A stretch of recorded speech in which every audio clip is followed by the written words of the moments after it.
para estes tempos que vivemos. O professor Paulo Bógio é mestre em Psicologia Experimental e doutor em Neurociências e Comportamento pela Universidade de São Paulo, coordenador do Laboratório de Neurociência Cognitiva e Social, professor do Programa de Pós-Graduação em Distúrbios do Desenvolvimento e do curso de Psicologia da Universidade Presbiteriana Mackenzie. É investigador em Psicologia com ênfase em Neurociência Cognitiva, Social e Afetiva. Tem experiência com o uso de técnicas não invasivas de estimulação cerebral, eletroencefalografia de alta densidade, eye tracking, entre outras. O professor Oscar Gonçalves é professor catedrático e diretor do Departamento de Psicologia Básica da Universidade do Minho, onde fundou o Laboratório de Neurociência Psicológica, dedicando-se à investigação da relação cérebro-mente em contextos clínicos. É ainda diretor do Programa do Mestrado Interuniversitário em Neuropsicologia Clínica e Experimental da Universidade de Coimbra, Lisboa e Minho. É ex-diretor do Departamento de Psicologia Aplicada da Northeastern University, nos Estados Unidos, e Senior Research Associate do Spaulding Center for Neuromodulation, no Spaulding Hospital, na Harvard Medical School, também nos Estados Unidos. E por último, o meu nome é Jorge Alves, sou diretor das áreas clínicas e científicas do Centro Cérebro, sou doutor e mestre em Psicologia pela Universidade do Minho, sou neuropsicólogo clínico e investigador científico nas áreas de neuropsicologia, neuroreabilitação, neurociências e doenças e lesões neurológicas. Sou ainda autor e revisor científico em diversas revistas científicas internacionais nas áreas de neurociências, neuropsicologia, neurologia e psiquiatria.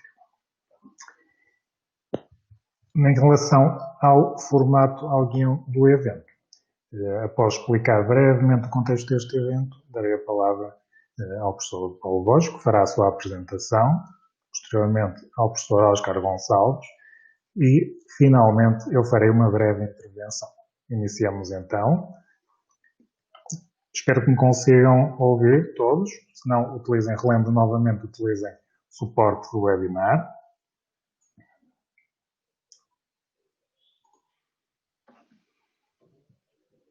O improvável parece impossível até acontecer. A situação de pandemia que vivemos precisa do contributo de várias ciências para que possamos lidar com esta e outras situações pelo melhor possível e eventualmente evitar, minorar ou influenciar o curso de tais eventos ou as suas implicações na saúde individual, física e mental, na economia e na vida em sociedade tal como a concebemos.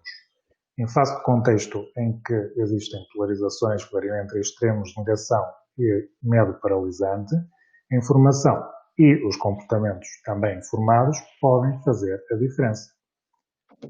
Tendo por base o pressuposto que as pessoas, em particular através dos seus comportamentos, sejam eles perspectivados através da biologia, das ciências do comportamento ou ciências sociais, têm um papel relevante na gestão das adversidades e catástrofes, surgiu assim um mote para este webinar que os convidados tiveram, nos honraram com a sua presença. Vou então passar agora a palavra ao professor Paulo Bógio para que possa efetuar a sua apresentação.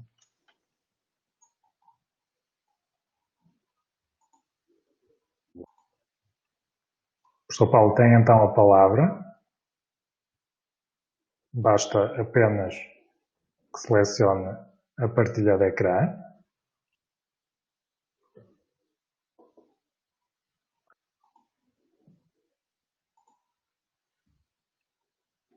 Consegue ouvir-nos, professor Paulo?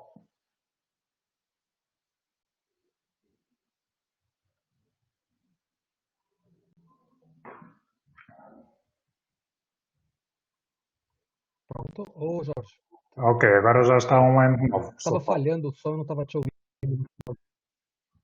Isso, perfeito. Então, acho que precisa fazer aquele share aí, perfeito. Sim, só precisa de fazer screen sharing, partilhar o ecrã. Isso.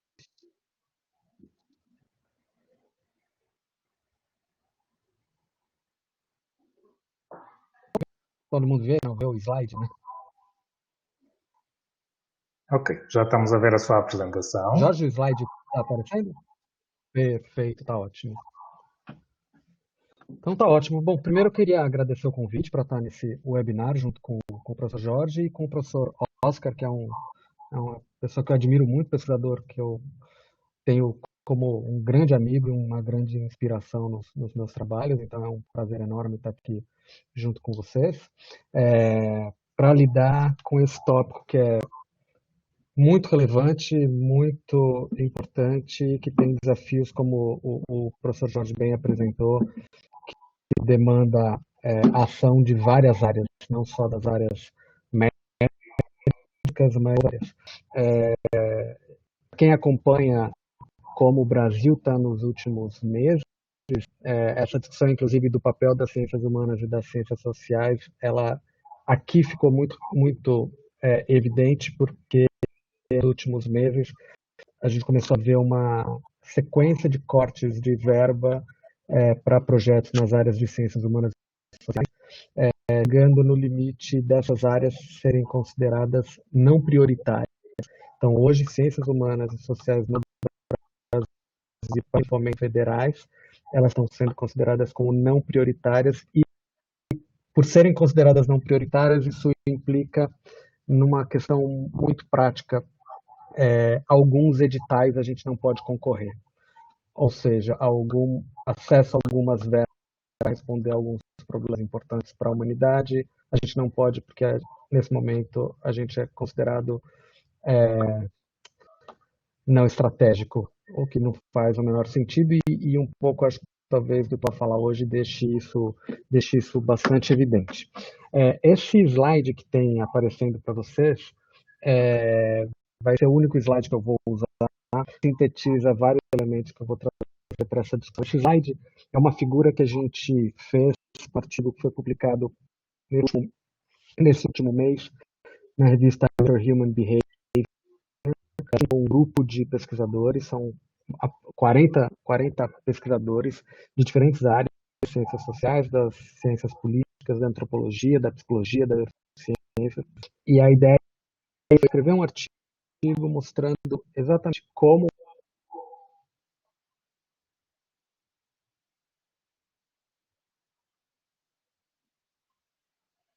agora, com pesquisa nessas áreas, podem informar a gente sobre o que precisa fazer. Então, eu vou apresentar alguns tópicos dentro disso que eu acho que são bastante fundamentais nessa área toda e que são importantes. Nesse slide vocês estão vendo, tem 6 grandes tópicos, né? Um é o que a gente chama de percepção de ameaça, o outro é o de liderança, o outro de interesses coletivos e individuais, o outro de comunicação de ciência, contexto social e, por fim, estresse e coping.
Julgo que a ligação do professor Paulo Borges caiu.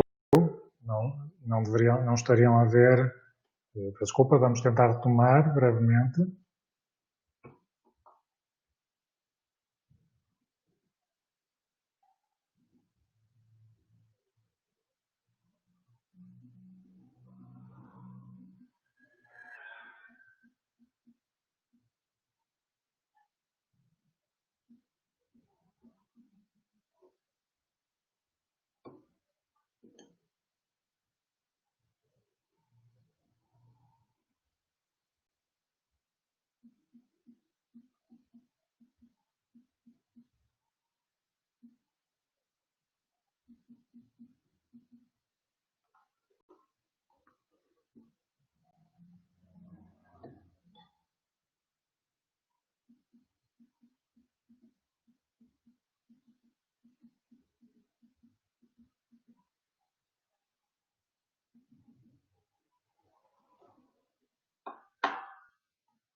Temos que aguardem um momento enquanto tentamos retomar a ligação do professor Paulo.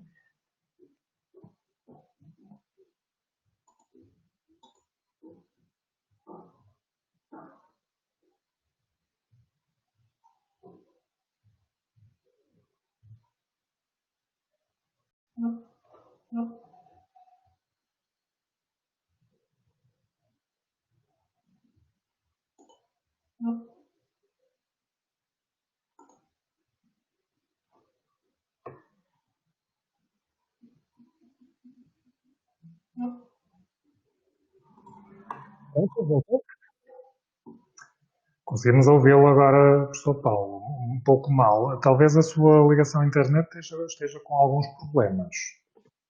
Deve ser alguma. E tá estranho porque eu tenho dado aula, ela tem funcionado. Deve ser alguma coisa agora que está acontecendo aqui com a rede. Vocês estão ouvindo muito mal, é isso? Agora estamos a ouvir bem, não estamos a ver, não existe vídeo. Eu já atribuí. O vídeo. Tá, eu vou tentar. O problema é que eu estou bem do lado da onde tem a antena aqui. E vocês perderam muito? Ficou muito tempo sem? Sim. Sim. Tá. Então espera aí. Ai, cara, pelo amor. Eu agora vejo o vídeo e ouço muito bem. Está, nesse aspecto está bom agora. Agora está em ordem. Está. Falta só o slide. Eu vou pôr o slide aqui então. Deixa eu ver aqui. Pronto. Vocês conseguem ver e me escutam?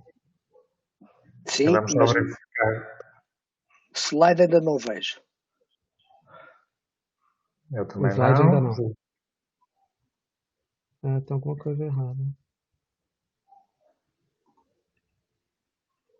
Vê se agora vai.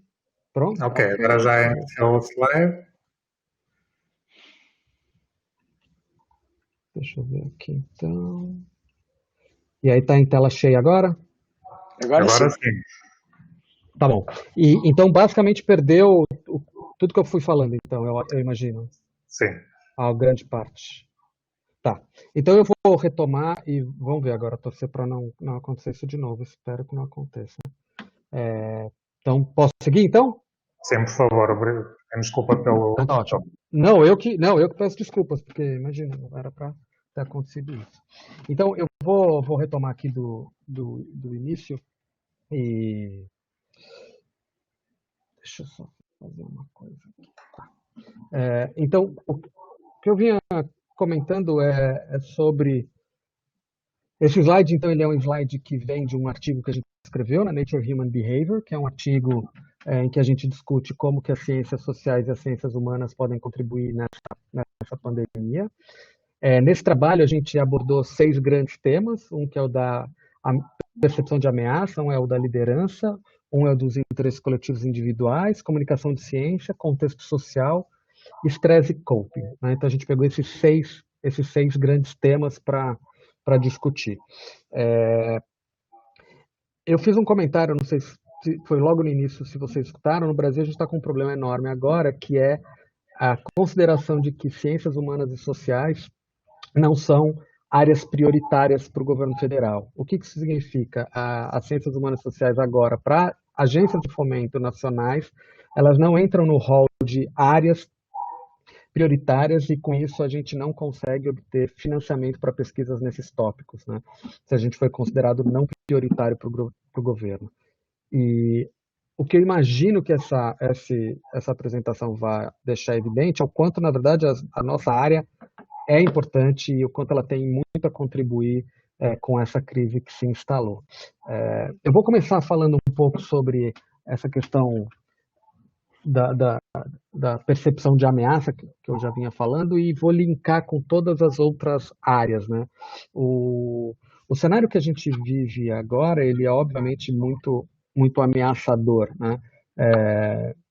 E aí uma das perguntas que vem, a psicologia e as neurociências têm uma história grande de investigação, é como a gente faz a avaliação sobre percepção de risco, né?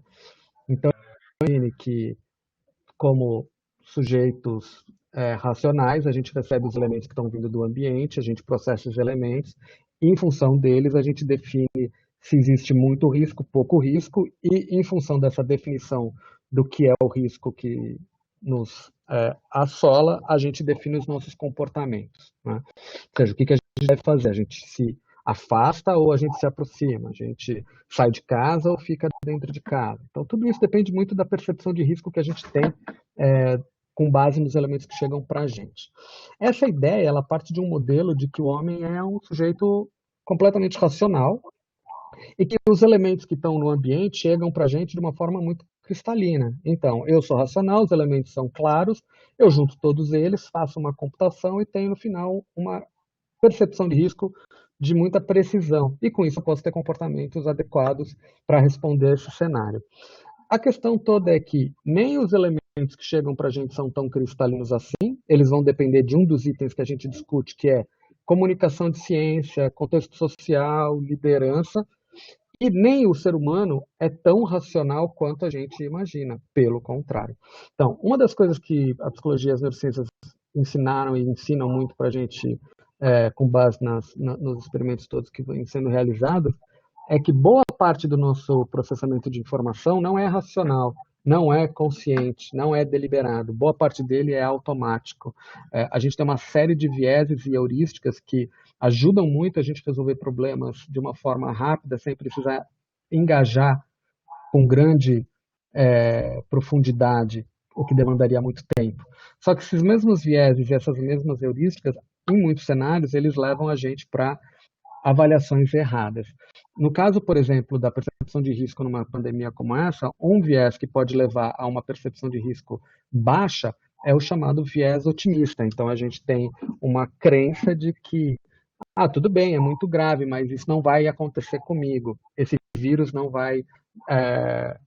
eu não vou ser contaminado por esse vírus, ou se eu for, a minha saúde é excelente, ou como o presidente brasileiro disse, eu sou atleta e esse vírus não vai ter efeito nenhum em mim, né? Isso é um viés otimista, né? Ou seja, a pessoa está diminuindo a percepção de risco está diminuída, ela acredita que tem pouco risco, porque afinal ela tem todos os fatores para não ser contaminada, alguns às vezes são até fatores quase que místicos, e se for também não vai ficar doente, afinal ela tem uma saúde excelente. Isso é um viés, e esse viés faz com que pessoas se coloquem em risco, afinal não existe nenhum fator místico, e essa questão da saúde ainda não está tão evidente. Claro, está evidente o peso em alguns grupos que são de risco, mas a gente vê muitas pessoas que não são de grupo de risco ou morrendo ou tendo consequências graves com a doença. A gente pode ter o outro lado da moeda, que é uma percepção de risco elevada, e a gente vai ter pessoas entrando em pânico e se engajando em comportamentos muito radicais de higiene, coisas nessa natureza. Então, do ponto de vista racional, a gente já viu, a gente não é racional nesse ponto. O outro ponto é a questão do quanto as informações chegam e o quanto elas são cristalinas para permitir com que a gente faça a melhor apreciação. E aí são vários os atores na sociedade que podem trazer as informações. Uma delas é a mídia, né? Então, os jornais, os telejornais, enfim. Alguns têm feito um papel excelente e levam a informação de uma forma em que a apreciação de risco pode ser relativamente boa. O que eu quero dizer com informações boas para gerar uma percepção de risco adequada? Informações que tragam tanto os efeitos negativos quanto os elementos positivos que tem a história. Então, quantas pessoas morreram, quantas foram contaminadas, qual é a curva dessa doença, o que os estudos mostram sobre isso, quantas pessoas já sobreviveram, existem fatores protetivos ou não, enfim, informações que quem olha tem um panorama geral, então tem vários elementos para poder avaliar. Muitos jornais têm feito isso. Mas, ao mesmo tempo, a gente tem, hoje em dia, em função de diferentes mídias, a gente tem hoje uma propagação de fake news, né, notícias falsas, ou inclusive notícias falsas envolvendo teorias conspiratórias. E aí o que a gente começa a ver é alguns grupos buscam os elementos para fazer essa avaliação de risco em informações que não são verdadeiras. E aí isso também interfere na sua percepção de risco e, obviamente, no seu comportamento. Então, se eu tomar vitamina C, eu estou protegido com isso. Tem informações bobas como essa chegando, né? Então, se eu tomar um suco de laranja todo dia, eu não pego essa gripe, afinal ela é só uma gripezinha. Então, a gente vê informações chegando e informações chegando erradas. E aí isso tem um efeito bastante negativo na percepção de risco. Um problema que aumenta é que muitas das informações não chegam só via imprensa, elas chegam também pelas lideranças, né? Vários países adotaram um modelo em que os seus principais líderes nacionais vão em cadeia pública, em rede nacional, em cadeia nacional, e apresentam os números, as estatísticas, o que está acontecendo. E com isso eles vão criando uma relação de confiança na população, que por sua vez aumenta muito o compliance delas, né? As pessoas se engajam em comportamento de proteção, que é o caso, por exemplo, da Nova Zelândia, né? Um país que estabeleceu, a liderança estabeleceu com a população uma relação muito positiva de transparência do problema. Então, se aumenta a confiança da população sobre como as lideranças nacionais estão lidando com a doença, e, ao mesmo tempo, aumenta o compliance da população em seguir as normas. Esse é um ponto. Se a gente for olhar o outro lado da moeda, é quando você não tem essas informações chegando para a população via suas lideranças nacionais, ou quando chegam distorcidas, incluindo fake news. Esse é o caso, por exemplo, do Brasil nesse momento, né, que as lideranças federais se apresentam para a população por meio de lives, em que não fica claro o comprometimento deles com a verdade. Então, a doença é tratada como uma gripezinha, ou joga nas costas da população mais carente o seguinte dilema: você tem que fazer uma escolha, ou você morre da doença, ou você morre de fome. Então, você imagina para a população mais vulnerável, e essa doença está mostrando isso, né? O vírus ele é democrático, mas ele está atingindo pessoas e segmentos da sociedade de uma forma diferenciada por razões como essa. Você expõe pessoas de alguns segmentos sociais à doença com esse tipo de dilema. O que você prefere, morrer da doença ou morrer de fome? Como a doença, eu preciso ser contaminado para perceber que eu estou doente, para ver as consequências disso, e morrer de fome parece que está um pouquinho, às vezes, mais próximo, porque muita gente está se engajando em comportamento de risco. Então, aqui, a gente vai vendo como essa percepção de risco ela não é racional, ela depende de uma série de elementos que não são cristalinos, e esses elementos dependem de quem leva a informação e se leva de uma forma correta ou equivocada, e aí a gente cai nessa história toda da liderança, né? Que é o quanto os líderes mostram e trazem confiança para a população, né? Ou seja, não é minimizar a doença, mas é mostrar a realidade e mostrar solução para elas e mostrar que no final das contas está todo mundo no mesmo barco. Quando a gente entra nessa discussão de estar todo mundo no mesmo barco, a gente entra num outro tópico que é de muito estudo dentro da psicologia e das neurociências, que são as questões morais, né? E aí a gente automaticamente cai numa discussão que são os chamados círculos morais, né? Qual a extensão do meu círculo moral? Então, o círculo moral a gente vai tendo extensões. Estou eu, então no meu entorno, que são os meus familiares, os meus amigos, os meus colegas de trabalho, e eu vou expandindo esse círculo, né? Esse círculo moral, ele pode ser maior ou menor entre as pessoas. Quanto maior, significa que mais pessoas estão incluídas dentro do meu círculo moral, do qual eu vou me preocupar e eu vou proteger. Por outro lado, quanto mais restrito for esse meu círculo moral, menos pessoas eu vou ter preocupação e, portanto, menos pessoas eu vou tentar proteger. Quando a gente olha crises como a que a gente está vivenciando e olha na história outras pandemias, uma das coisas que a gente aprende, ao contrário do que num primeiro momento parece ser, a gente não aumenta tipicamente os nossos comportamentos pró-self, egoístas, individualistas. Em geral, a história das pandemias mostra um aumento da cooperação, um aumento do altruísmo, um aumento no quanto a gente consegue, inclusive, flexibilizar os círculos morais e ajudar pessoas que não são necessariamente do meu grupo, do meu convívio, e aqueles que eu protejo muito. Então, quando a gente olha para cenas como pessoas atacando supermercados para fazer estoque de papel higiênico, ou roubando oxímetro, ou coisas do gênero, e a gente tem uma tendência a pensar o mundo não tem saída, né? Afinal, as pessoas são egoístas, individualistas.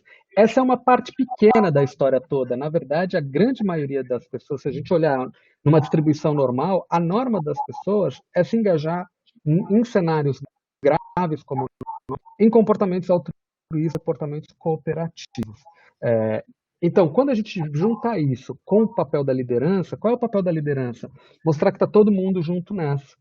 Ou seja, tentar ampliar muito mais o seu círculo moral. E uma liderança nacional, ela tem qual papel? Ela tem como papel considerar que todos os membros do seu país fazem parte de um círculo a ser cuidado e a ser protegido. As consequências de não pensar dessa forma, ou seja, de tratar o mundo polarizado e mesmo numa crise como essa não tentar quebrar a polarização, a gente vê nos Estados Unidos, a gente vê no Brasil, que são os grandes epicentros atuais da crise, onde o vírus está sendo levado para uma discussão política, para uma discussão de viés político-ideológica, por uma discussão onde o vírus ganha uma cara, uma conotação nacionalista, enfim, inclusive com tentativas de nacionalizar o vírus chinês, né? O que gera outros problemas que a gente pode depois discutir, que são problemas de estigma e de preconceito. Então, quando a gente vai olhando isso, essas pandemias, elas sempre ensinam muito para a gente. Quando a gente olha na história das pandemias, elas mostram como a nossa espécie tem elementos, obviamente, individualistas, mas ela consegue se organizar e cooperar em prol do bem maior. O problema é que se isso for direcionado da forma errada, ou seja, se a gente tiver lideranças que os seus círculos morais são muito restritos e as suas preocupações são muito autocentradas, que é o caso de um presidente como o Trump, de um presidente como Bolsonaro, onde o círculo moral é restrito aos seus do entorno, né? Saiu desse círculo, a preocupação é muito pequena.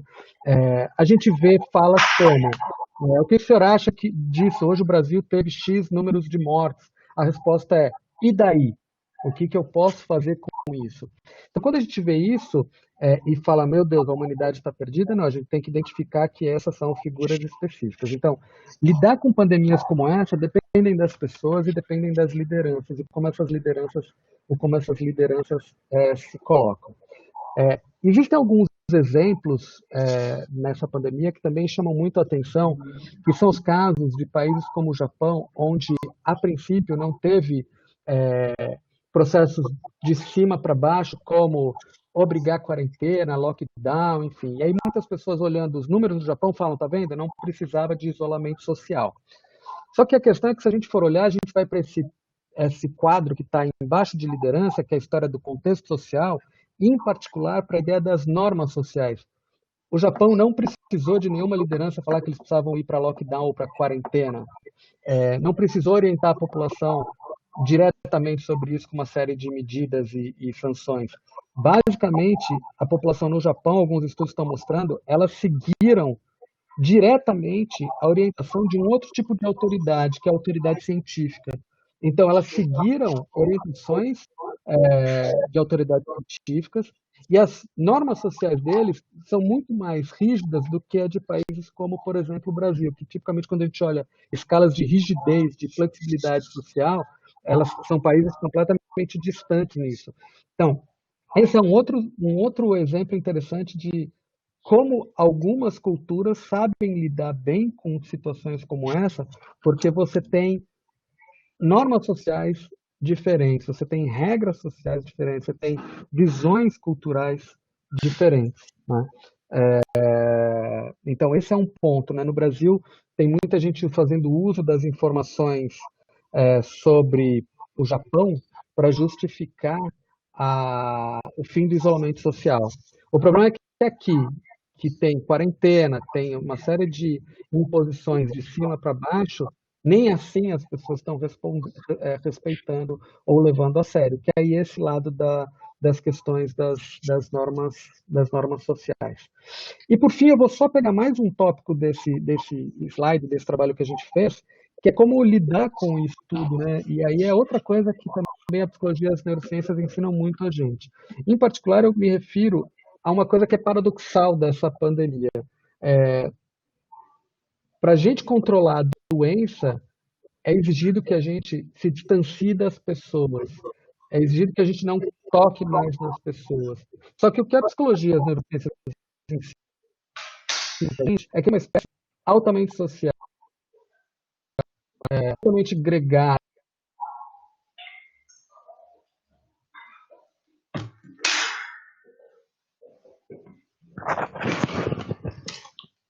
negativos. Basicamente, seria o seguinte: dentro de uma situação negativa, segurando a sua mão, ajuda a perceber esse cenário não tão dramático isso. Se a gente for pensar, então, numa crise como essa que a gente está vivendo, seria fundamental o como elas vão responder a essa crise.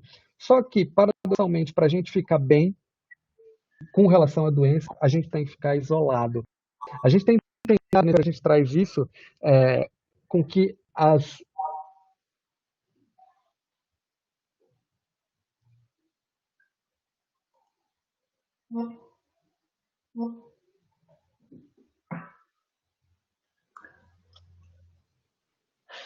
Perdemos outra vez o Paulo.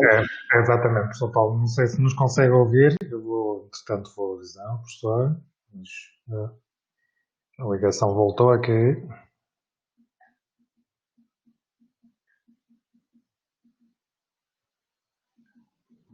Peço que aguardem um momento enquanto tentamos resolver.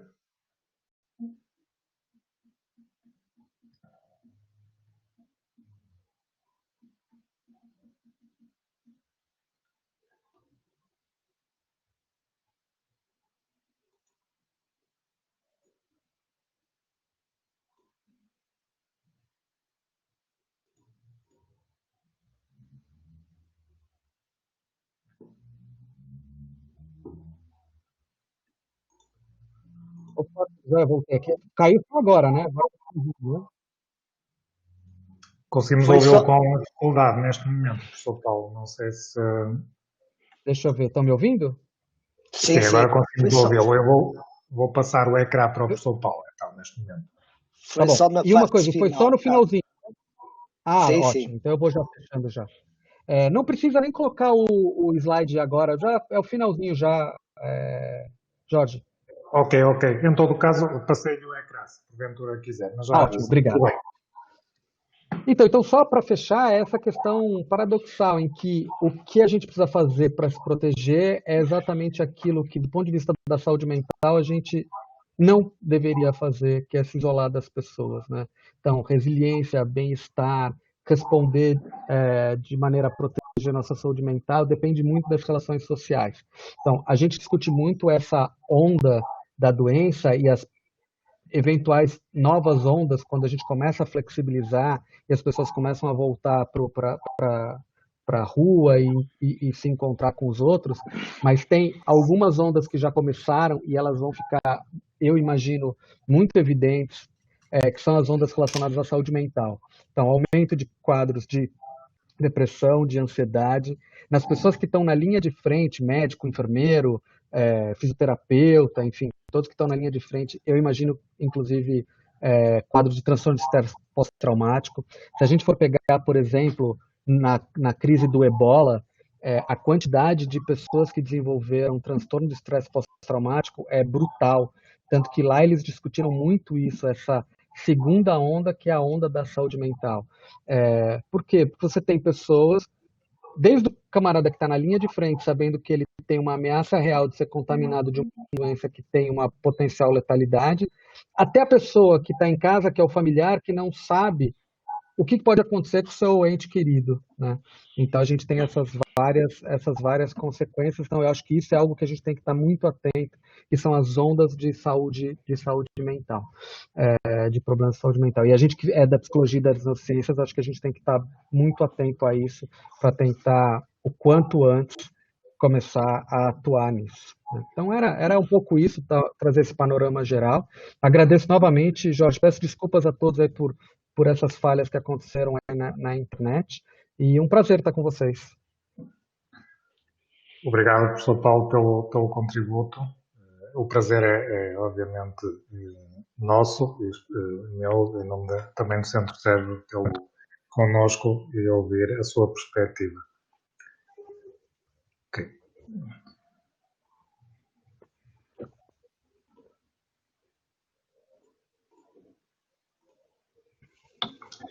Irei, então, dentro de momentos, passar a palavra ao professor Oscar Gonçalves, mas para já vou abrir um espaço para questões sobre a apresentação do professor Paulo Boggio. Poderão fazer as vossas questões no Q&A, no chat, e nós transmitiremos as questões aos oradores, neste caso ao professor Paulo Boggio.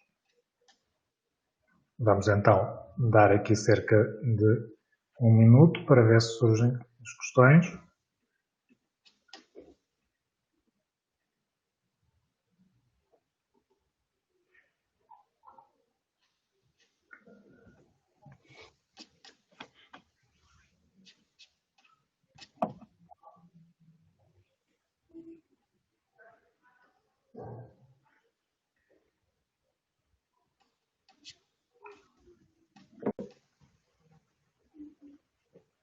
Temos aqui um comentário breve. Que há anos que a comunidade, quando existe um evento mais difícil, se agrupa em grupo. Daí que atualmente o que nos é pedido possa ter consequências na nossa saúde mental. Não sei se quer comentar, professor Paulo. Não, é exatamente isso. Exatamente esse é o aspecto social, o aspecto gregário, né? Em geral, é isso. A gente se organiza em grupos, se organiza coletivamente para responder a problemas complexos e problemas do próprio dia a dia. E, de repente, a gente se vê nesse cenário em que se isolar é a melhor coisa a ser feita. Então, é um dos desafios que eu acho que é bastante importante agora, né? Para algumas pessoas nas faixas, por exemplo, de risco, consideradas de risco, por exemplo, pessoas com mais idade, algumas que a gente vem observando nos estudos reportam coisas bastante dramáticas. Por exemplo, quando que eu vou poder ver meu neto de novo? Quando que eu vou poder sair da minha casa de novo? Eu precisaria esperar a descoberta de uma vacina. Então, assim, é cruel isso se a gente for pensar do ponto de vista da saúde mental, né? Você tem um segmento da população que está com muito medo, né? E é isso, mas esse é o paradoxal da história. O que protege agora é ficar isolado, só que ficar isolado nos desprotege do ponto de vista da saúde mental.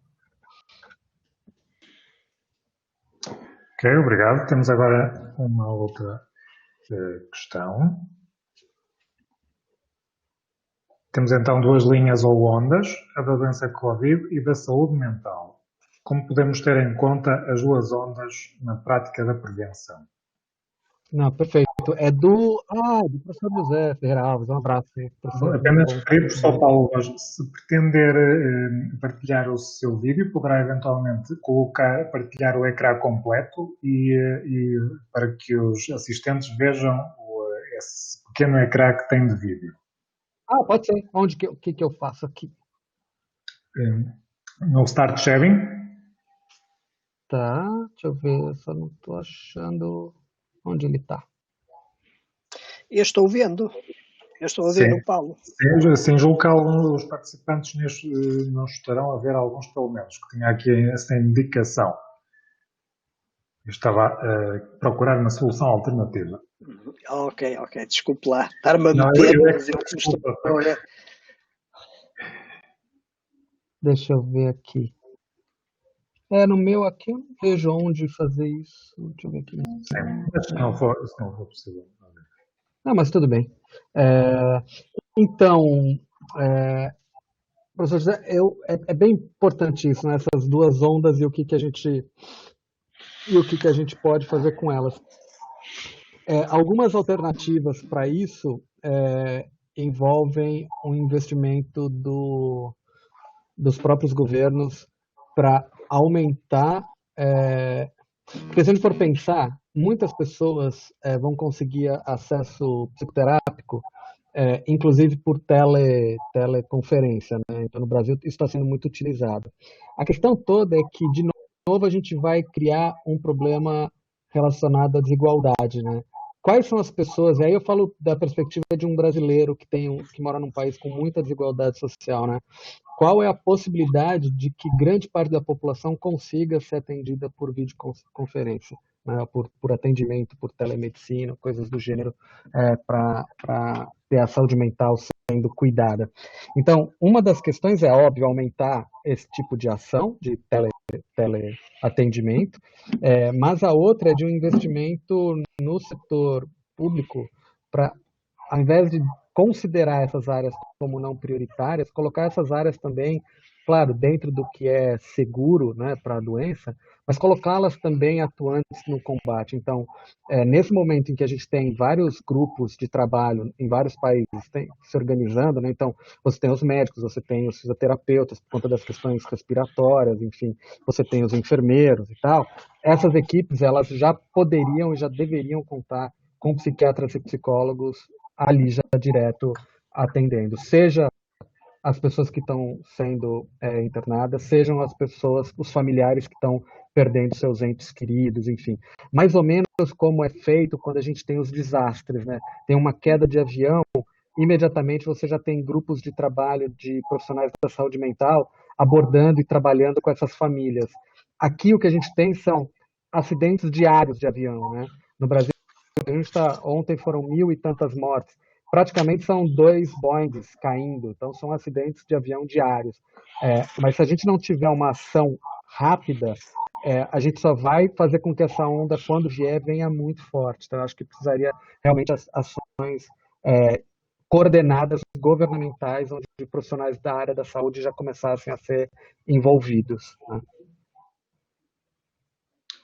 Sim, eu aproveito também para fazer se me permitem, um pequeno comentário que lançar também aqui para o comentário dos oradores.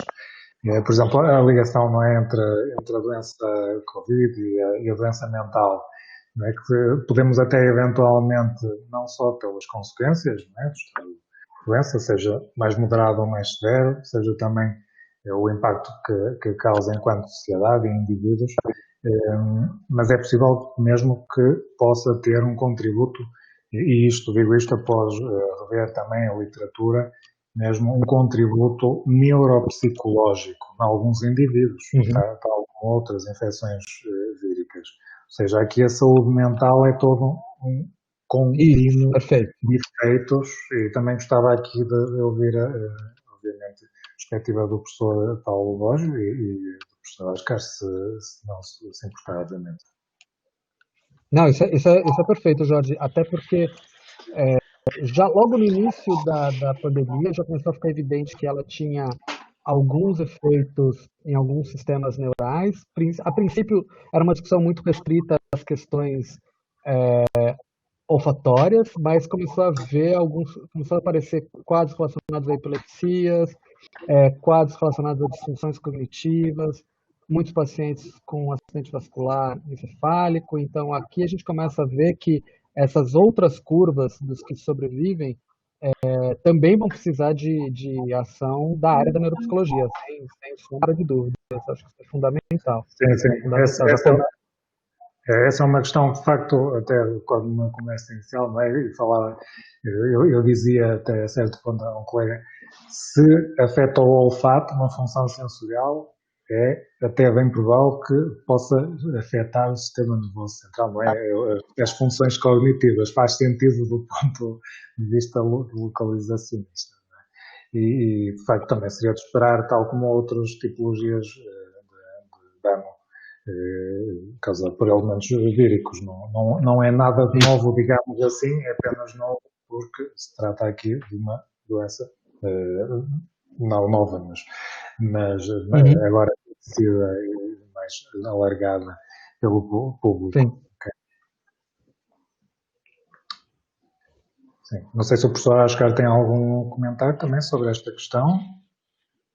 Eu não queria roubar tempo aos participantes. Eu acho que há mais 2 ou 3 questões dos participantes muito interessantes para o professor Paulo Bógio. Eu depois, na minha apresentação, posso focar algumas das questões que estão a ser levantadas.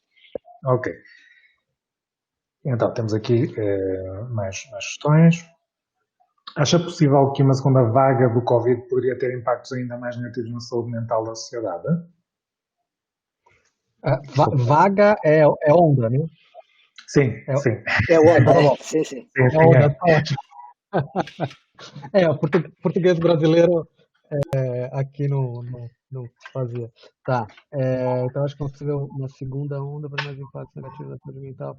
Então, essa pergunta é bem interessante, né? Porque, na verdade, essa possibilidade de novas ondas, elas podem sim aumentar uma percepção de incerteza grande. E aí isso tem um impacto na noção de ameaça e aí, obviamente, isso pode aumentar muito o quadro ansioso, né? É uma possibilidade, sim. Né? Quando você tem um cenário em que não se fecha objetivamente, né? Quando tiver vacina, por exemplo, então o quadro não se fecha e você tem essa expectativa de uma segunda ou de uma terceira onda, você pode gerar uma insegurança muito grande, porque a tua decisão sobre sair ou não, ela é feita num cenário incerto. E normalmente isso interfere muito, tem como consequência muito quadros ansiosos, né? Você começa a ter um impacto nisso daí. Então essa pergunta é bem, bem importante mesmo. E é isso, né? A gente não tem muito o que fazer, tem que orientar as pessoas sobre isso. É, tem que dar as informações, os elementos sobre como se proteger, o que você pode fazer, como aumentar a garantia de não ser contaminado, né? Mas, sim, é bem problemático mesmo. Você não ter certeza sobre o futuro, né? Ok. Temos aqui mais duas questões. Até que ponto esta dificuldade em lidar com a realidade pode levar ao aumento do preconceito e da agressividade no sentido de manter a negação? Tá, deixa eu ver aqui, porque aqui abre para vários pontos, né? Deixa eu só então. Tá. Eu vou pegar alguns aspectos dessa pergunta bem, bem legal, bem complexa. Um dos aspectos que diz respeito direto a se a gente for pensar no sentido, não sei se é exatamente esse sentido da pergunta, no sentido de negar a doença, isso pode sim aumentar comportamentos agressivos contra os outros. Né? A gente tem que lembrar que a gente se organiza em grupos, né? E a gente forma em grupos e outgrupos com uma certa facilidade. Em geral, isso tem um nome que é a tal da homofilia, né? A gente forma grupos com aqueles que são similares. Só que uma das coisas que a gente aprendeu muito nesses últimos anos com as pesquisas é que os grupos não são formados simplesmente por aquilo que é similar, mas eles são formados por coalizões, inclusive com os interesses e com a realidade que cada um acredita, por mais incrível que isso seja, né? Tem pessoas acreditando em terra plana, em coisas como essa. Não acreditar na doença, por exemplo, automaticamente pode compor um grupo que no Brasil a gente está vendo isso, são os negacionistas da doença, pessoas que não acreditam que a doença existe, né? E aí isso sim pode gerar um fenômeno de in-group e de out-group, negacionistas da doença e aqueles que acreditam que, de fato, a ciência está correta, a doença existe, ela tem que ser combatida. E aí isso aumenta bastante preconceito e agressividade. No Brasil, a gente tem vários casos no sul do país, teve caso de agressão aos próprios profissionais da saúde. Em Brasília, não sei se vocês viram alguma matéria sobre isso, os enfermeiros fizeram uma manifestação em frente ao Palácio do Planalto, porque eles estão vendo um governo negando a doença, enfim, então eles foram fazer uma manifestação lá na frente e, de repente, chegaram grupos radicais, negacionistas do problema e os agrediram, inclusive, fisicamente, né? Então, isso tem consequências, assim, essa pergunta tem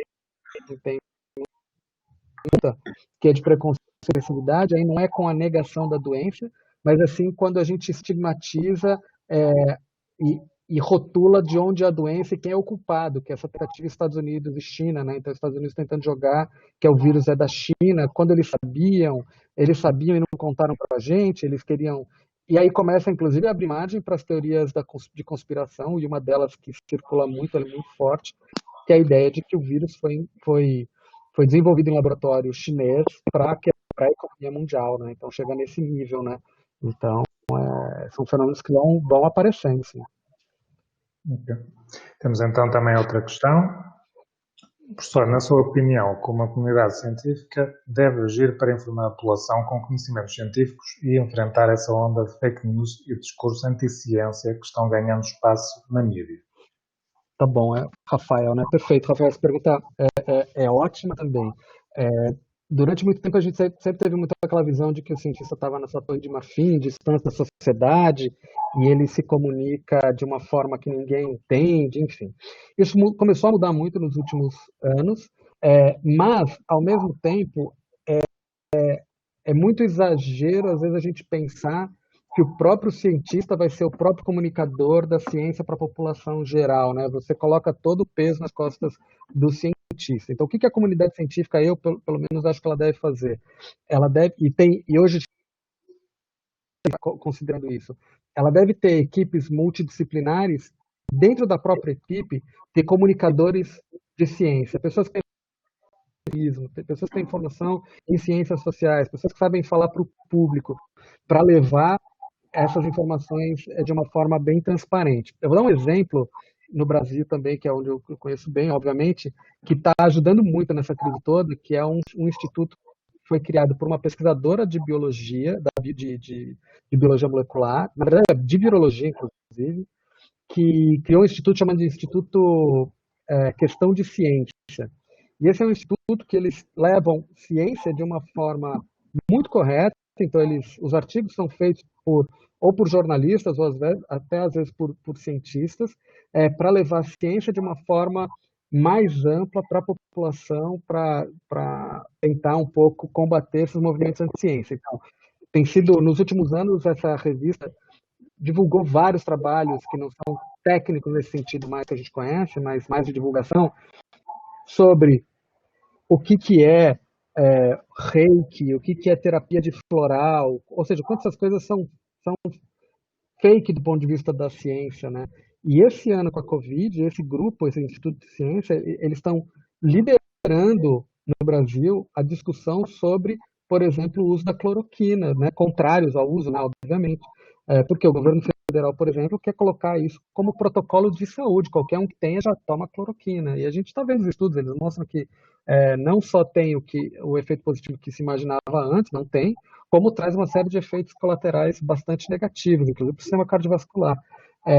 E esse grupo, que é um grupo de divulgação de ciência, tem tido um papel fundamental para quebrar um pouco esses movimentos contrários à ciência. Então, a gente precisa ir conquistando os espaços. A comunidade científica, eu acho que ela precisa cada vez mais aprendendo a levar informação para fora dos seus muros, mas sem também a gente cair na ideia de que a gente sabe escrever para fora dos muros com facilidade, ou a gente vai tirar o tempo do laboratório para se dedicar a isso. Na verdade, eu acho que é muito mais pensar em trabalhos multidisciplinares e cooperativos, com pessoas que sabem fazer isso bem. Então, terminamos aqui a parte referente às questões da apresentação do professor Paulo Bojo. Vou então passar a palavra ao professor Oscar Gonçalves.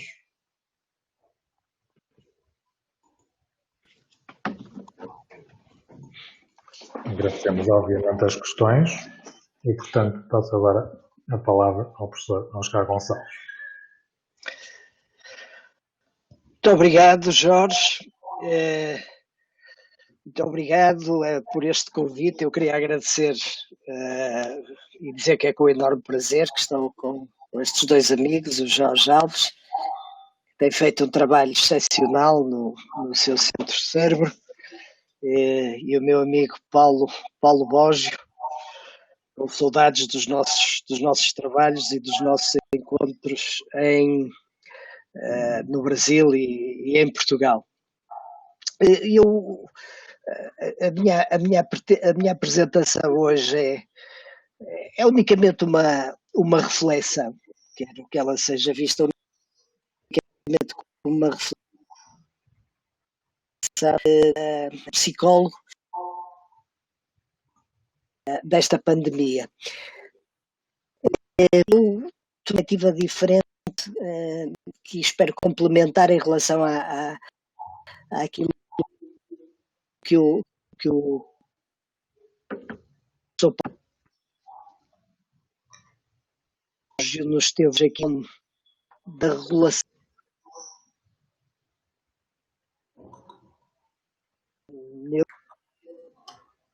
neurológica e psicológicos face à situação de facto as emoções mais, esses processos mais sociocognitivos ajudam a modular a nossa resposta mais automática, mais implícita, e a minha reflexão é um pouco no sentido de para cima, ou seja, como é que esta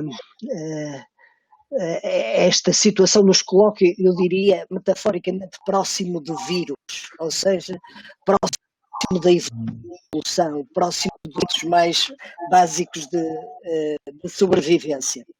Estão-me a ouvir? Sim, neste momento, sim, consegue-se ouvir, professor. Acho que ali uma parte se cortou, mas agora sim. Ok. Eu ia pedir só aos participantes se desligavam o seu microfone, porque eu vou tendo o eco, surge às vezes o eco que prejudica um pouco depois aqui a... Sim, assim faremos. Então. Bom, e aqui vão estas reflexões. Bom, esta imagem ilustra o que é o nosso hemisfério. O nosso hemisfério é feito de coisas boas, de coisas apelativas e de coisas aversivas, não é? O nosso cotidiano, aquilo que vivemos dia a dia, e no espaço do tempo das nossas vidas e no espaço de expressão da nossa espécie e das outras espécies na Terra, é potenciar estes aspectos mais apetitivos, mais apelativos e regular os aspectos mais aversivos do cotidiano. E é assim que, genericamente, nós enfrentamos as situações do dia a dia. No final do ano passado, princípio deste ano, de repente o mundo mudou, não é?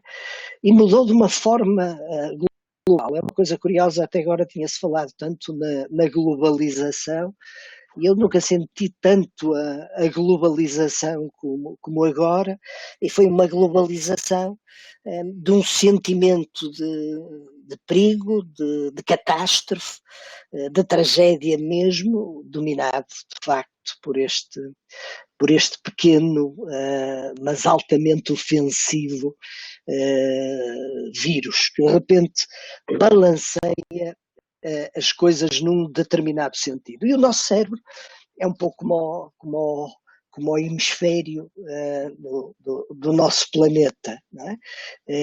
É uma forma dos nossos sistemas biológicos e psicológicos se prepararem para lidar, no sentido de apreciarem os aspectos mais apetitivos e apelativos do cotidiano, de maneira a potenciarmos os mecanismos de sobrevivência individual e da espécie e diminuir os riscos e a situação aversiva. E, portanto, nós sabemos da psicologia e das neurociências que numa forma de continuidade com as outras espécies, nomeadamente dos mamíferos, aquelas que nos estão mais próximas, nós temos, de um ponto de vista mais básico, circuitos de sobrevivência, que são altamente importantes em situações críticas e em situações de crise, e que mobilizam todos os processos psicológicos, desde os processos sensoriais mais básicos, desde os processos perceptivos mais básicos, a processos cognitivos de nível superior, à memória, ao sistema executivo, à atenção, etc., preparando toda a nossa resposta para lidar com estas situações, as situações de procura, de potenciação do prazer e as situações de fuga, de imobilização, de luta, de redução da ameaça, que constituem de facto aquilo que nós chamamos os sistemas motivacionais e os sistemas emotivo-motivacionais. E estes operam de uma forma muito básica. E o interessante nestas situações de crise é que nós recorremos ou partimos muito da mobilização destes processos. E, portanto, estes tomam de novo um primeiro plano, muitas vezes, já escamoteado noutras situações do nosso cotidiano pelas regulações top-down do nosso funcionamento emocional, mais social, mais moral e do funcionamento cognitivo mais avançado, superior, como muitas vezes também em termos hierarquicamente lhe chamamos. Nós temos dois sistemas, ao nível mais básico, nós temos de facto dois sistemas em termos neurológicos e psicológicos para lidar com esta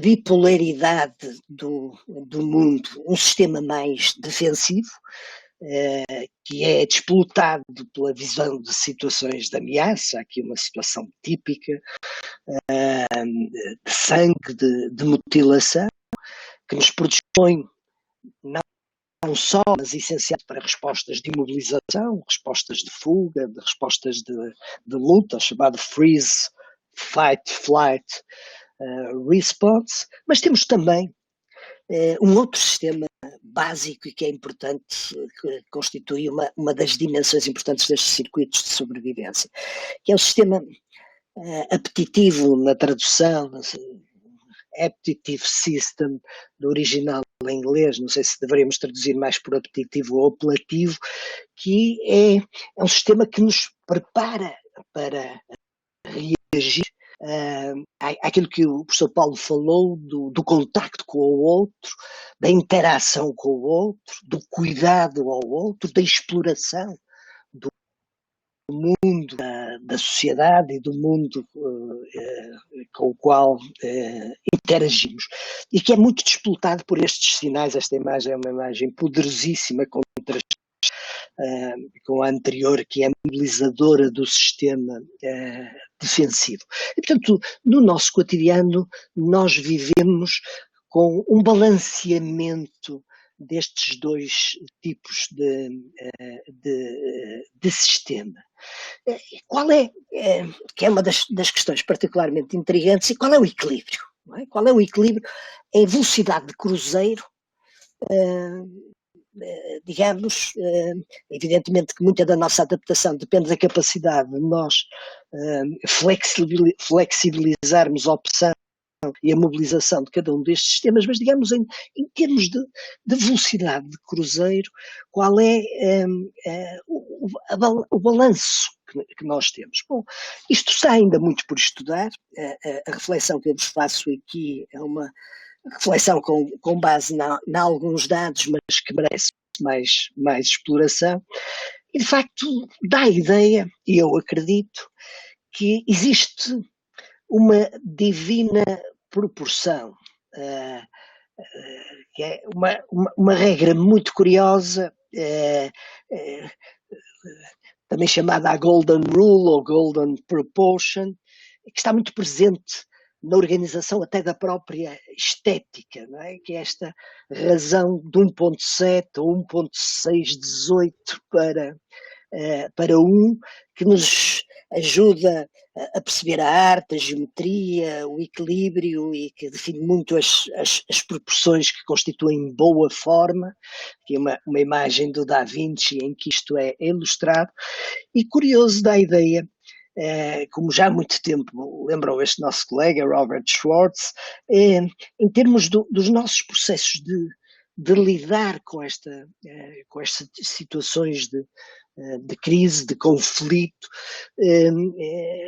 nós vamos fazendo as mobilizações dos respectivos sistemas, mas em termos de velocidade de cruzeiro nós temos de facto este tipo de assimetria, uma assimetria positiva de mobilização do sistema apetitivo sobre uma menor mobilização do sistema defensivo. O sistema defensivo precisa de estar presente, mas nós temos este viés de orientação para o sistema apetitivo.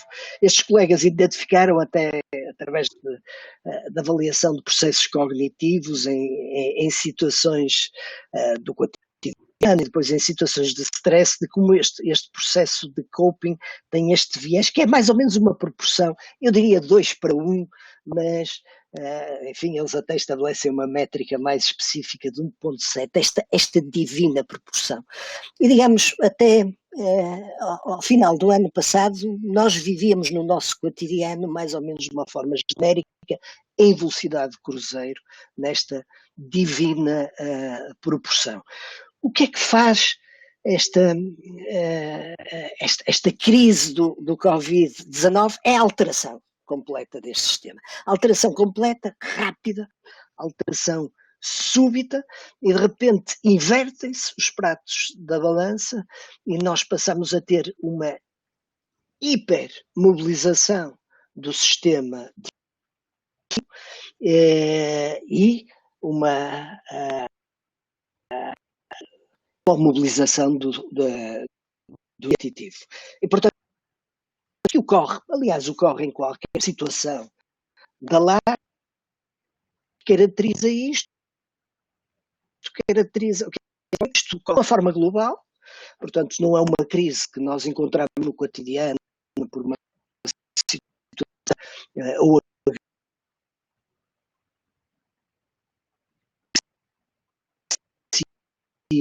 neuropsíquico, uma crise.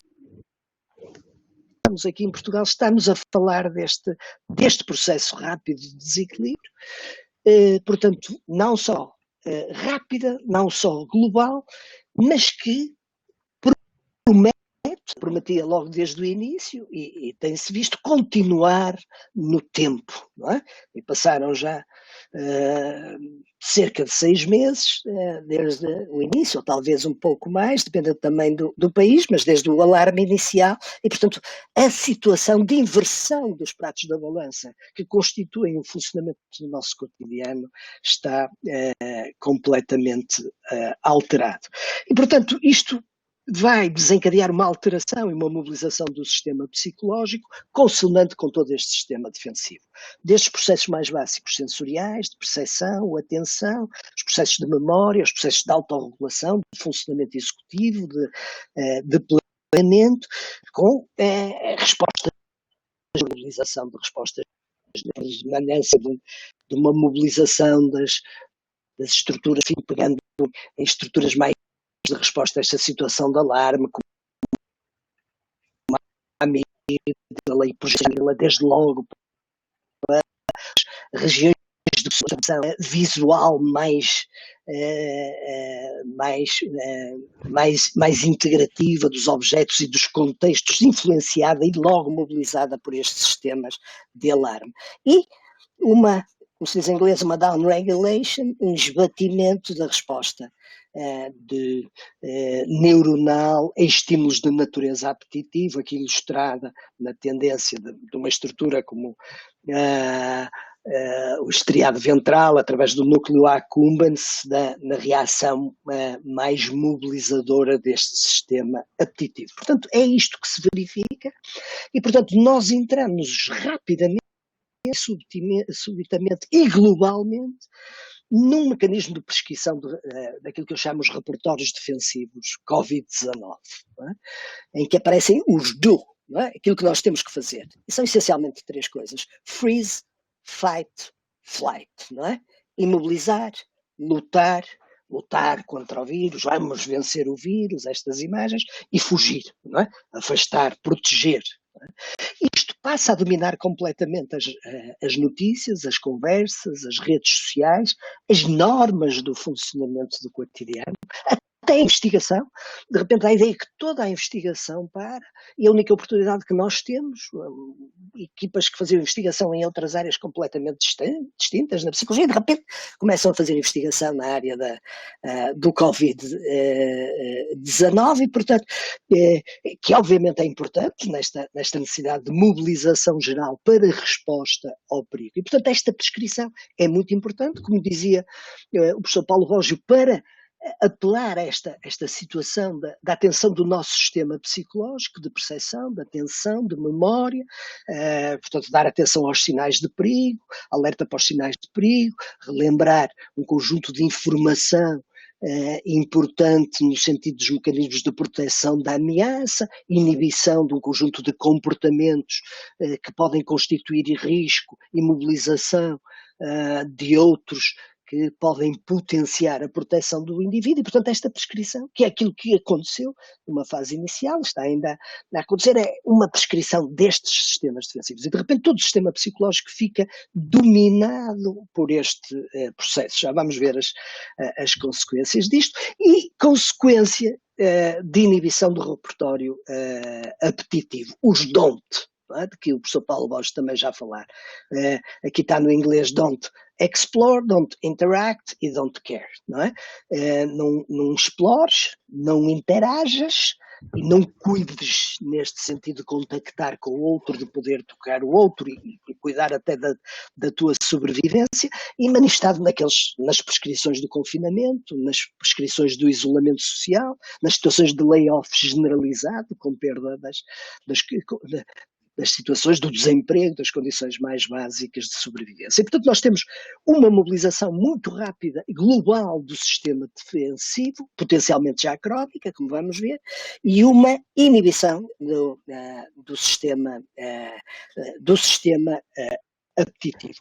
E, de repente, as notícias e toda a informação vai neste sentido. Era praticamente impossível nós vermos qualquer notícia na televisão, nós ouvirmos falarmos com alguém, falarmos com um amigo sobre qualquer coisa do cotidiano que tivesse uma dimensão apelativa, não é? Pessoas começaram a já não suportar ver notícias, já não suportar ver televisão, de tal maneira era esta sobrecarga. E eu fiz aqui um gráfico de como é que este balanço vai sendo alterado ao longo do tempo. Temos aqui a proporção divina entre o sistema defensivo e o sistema apetitivo, na situação normal, digamos assim, de velocidade de cruzeiro. Na situação dita de catástrofe, chamemos-lhe assim, o indivíduo passa para uma prontidão defensiva.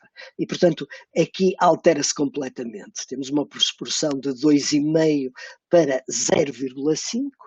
Já vamos comentar sobre isto, mas aquilo que aconteceu, sobretudo numa fase inicial, da minha experiência aqui em Portugal, é que foi reduzido a níveis até bastante inferiores o sistema apetitivo. E, portanto, há de facto uma prevalência dominante do sistema defensivo. À medida que as respostas vão sendo encontradas, esta digamos, é a situação normal de progressão e que, em algum sentido, tem sido aquilo que se tem, na minha opinião, verificado na maior parte dos países, em Portugal, particularmente, passamos por uma situação de alarme, de manutenção defensiva, em que continuamos a ter a predominância do sistema defensivo, mas vamos simultaneamente aumentando o sistema apetitivo. As pessoas começam a ir às esplanadas, começam a ir aos restaurantes, começam a ir à praia, começam a praticar desporto,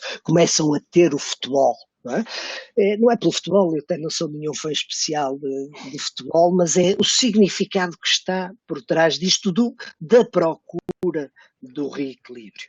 E depois, aquilo que todos nós esperamos é esta passagem progressiva, é esta situação de normalidade em que estabelecemos de facto a proporção divina no nosso cotidiano. Ora, é muito importante, com aquilo que nós sabemos da psicologia, que estes sistemas encontrem sempre esta forma de equilíbrio. E o ponto que eu gostaria de chamar aqui a atenção é que é muito importante que não se mate o paciente com a cura. E, portanto, com a excessiva mobilização do sistema defensivo, não se mate completamente o sistema apetitivo e que se mantenha uma janela, que era aquilo que a questão do Ferreira Alves era uma questão muito interessante, e que era como é que temos depois também uma onda, uma vaga de saúde mental. Porquê? Porque este aspecto fica completamente congelado e é muito difícil nós depois passarmos para os seguintes. Bom, qual é o risco, de facto, quais são as coisas importantes daquilo que se passou da mobilização do sistema defensivo? Desde logo os aspectos positivos de mobilização de sistemas perceptivo-atencionais para a detecção da ameaça, coisas que nós não víamos como ameaça, passarmos a notar como sinais de ameaça para os quais nos temos que proteger em termos de sobrevivência individual e dos outros, da espécie, a facilitação mnésica de informação associada ao risco, de facto, para nos permitir memória semântica, memória de trabalho, um conjunto de informação importante que regula o nosso funcionamento do cotidiano, a prevalência de comportamentos de proteção, o lavar as mãos, o desinfetar, o proteger, e a prontidão de resposta para situações de ameaça. Portanto, a nossa capacidade de responder rapidamente a partir de uma situação de ameaça. Portanto, é muito importante.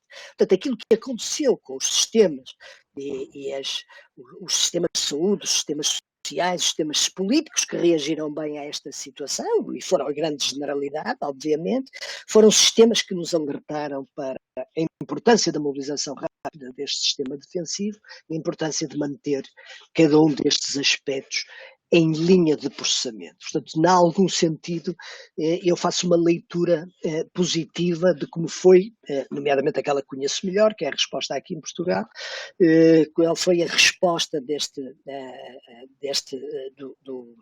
todo o sistema de saúde e de todo o sistema social.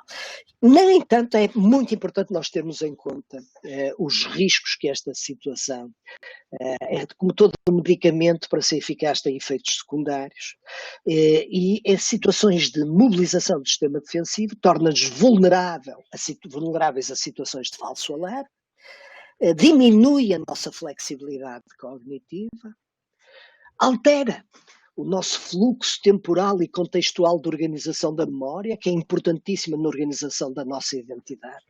Muitas pessoas me têm feito chegar isto, dizer, perdi a noção do tempo, não sei se foi antes, se foi depois, estes meses têm assim uma sensação de vazio, não consigo até organizar as experiências, o que é que aconteceu hoje, no dia a dia, uma espécie de memória generalizada.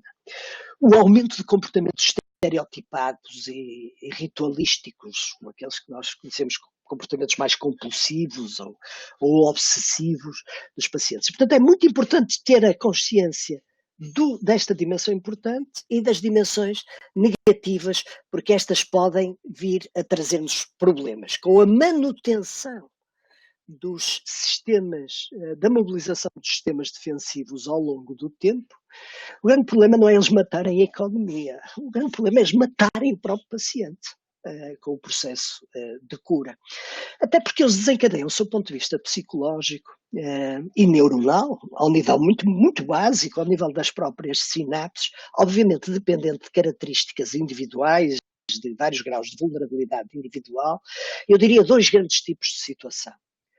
Uma situação de sensibilização, ou de excessiva ou hipersensibilização aos estímulos de ameaça, e portanto a pessoa fica dominada noite e dia por estes sinais de ameaça, com os riscos emocionais daí decorrentes, que são habitualmente situações de ansiedade, de stress, de alteração do humor, para além de aumento de risco e de recaída noutras perturbações, enfim, já existentes, mas portanto esta sensibilização ao risco, ao perigo, torna a pessoa durante a crise ou após a crise num processo de grande sensibilidade emocional. Portanto, a pessoa fica hipersensibilizada, portanto os sistemas defensivos tomaram conta da pessoa.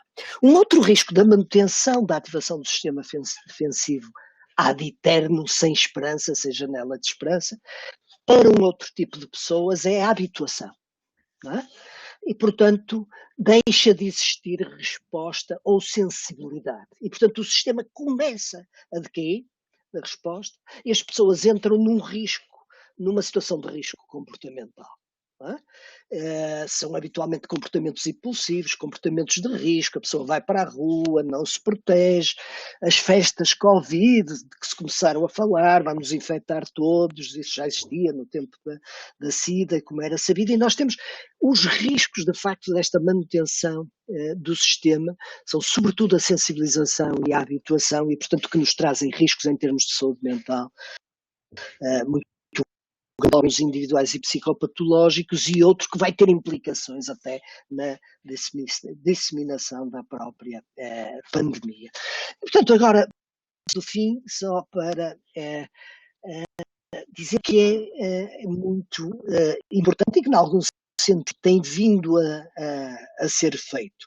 Muito sustentado com a ideia da economia, que obviamente é uma dimensão importante, mas nós, como neurocientistas, como psicólogos, temos que acentuar a dimensão do indivíduo. Não é?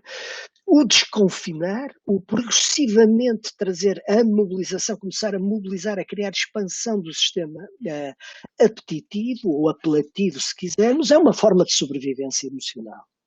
É uma forma de sobrevivência individual, que é também essencialmente emocional.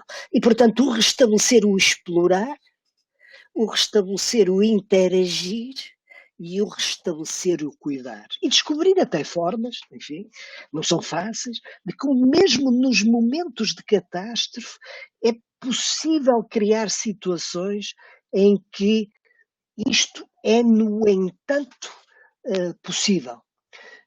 Existiram determinados países que fizeram questão, por exemplo, de manter os passeios e o exercício físico, em Portugal chamava-se os passeios higiênicos e o exercício físico, durante a situação mais dramática de pico da crise. Isso é uma dimensão muito importante. Cabe-nos a nós, enquanto comunidade psicológica, encontrar estas formas, não é? De não deixando de dar prioridade ao sistema defensivo, que nos prepara para imobilizar, lutar e fugir, mas de manter, mesmo na situação de catástrofe, um nível básico de sobrevivência apetitivo ou apelativo e para fazer com que este, progressivamente, à medida que saímos da crise, comece a tomar conta de facto do cotidiano do indivíduo, até porque, enfim, essa era uma outra dimensão, o próprio sistema imunológico vai beneficiar disso e, portanto, o indivíduo vai estar imunologicamente mais preparado, porque nós sabemos que a excessiva, um dos efeitos secundários da excessiva ativação do sistema defensivo é a alteração da resposta imunológica do indivíduo. Eu coloquei só para finalizar aqui um slide de um artigo que acaba de sair na Nature Neuroscience, em que eu dei aqui este título: Desconfinar é promover a diversidade experiencial. E este é um estudo muito curioso deste conceito em roaming entropy, ou seja, que é um conceito que parte da psicologia neurociências animais, que creia o movimento, a exploração que um determinado animal, neste caso o ser humano, faz ao longo do espaço. E nós somos seres naturalmente de contacto, de exploração e de procura. E, portanto, este estudo faz em Nova Iorque e em Miami, numa amostra larguíssima de indivíduos, esta roaming entropy, que é um conceito de diversidade experiencial. Qual o grau de diversidade experiencial, tal como é traduzida no movimento através do espaço, e depois como é que este movimento, deste aumento da entropia, do roaming entropy, se vai associar a estados emocionais. E, de facto, a investigação mostra que é um determinante central no desenvolvimento desta emocionalidade positiva de mobilização do sistema apetitivo, com um correlato muito interessante aqui ilustrado, que é de um aumento da conectividade funcional em estado de repouso entre o estriado ventral, mais especificamente o núcleo accumbens, e regiões do hipotálamo, do hipocampo posterior, associadas ao mapeamento do espaço. E, portanto, de como é que o indivíduo, no desenvolvimento de mecanismos de exploração, que são um dos ingredientes centrais, vai restabelecer a ativação deste sistema apetitivo, como isto é fundamental para o seu estar. E era com esta mensagem final que eu queria terminar aqui a minha reflexão, chamando a atenção para que, sendo a importância de nós fazermos a mobilização de mecanismos importantes de mobilização dos sistemas defensivos em momentos de crise como este, saber encontrar formas de ir enquadrando e mantendo a mobilização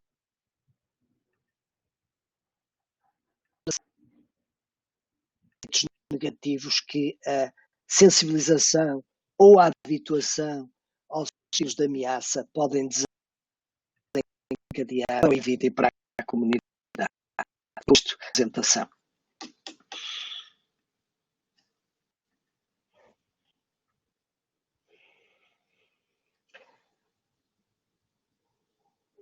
Não estou a ouvir, Jorge. Obrigado, professor Oscar Gonçalves, pela magnífica apresentação. Vou abrir agora espaço para questões. Espero que agora já me tenham conseguido ouvir. Imagino que sim. Sim, perfeito. Sim, sim. Vamos então aguardar um minutinho pelas questões.